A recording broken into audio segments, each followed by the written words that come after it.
Hi friends, जय जगन्नाथ।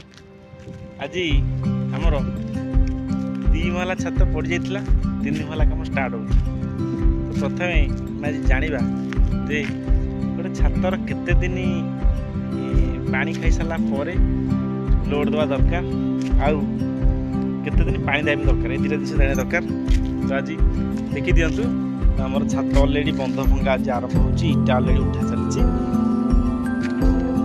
देखिले तो हम जाना केते दिन पर लोड देवा दरकार, आउ केते दिन पानी दवा दरकार छात। तो प्रथम जानी रखते आप कौ सीमेंट लगे, कौ सीमेंट मैंने कौ ब्रांड माने कौ क्वालिटी अच्छी, जमी स्लाज अच्छी, कंपोजिट अच्छी, स्लाग अच्छी, पीसीसी अच्छी, बहुत प्रकार सीमेंट अच्छी। तो आप जाना कौ सीमेंट लगे। तो छात पे मत पचारे कौ सीमेंट बेस्ट, कोई स्लाग सीमेंट बेस्ट खरा दिन क्लाइमास में।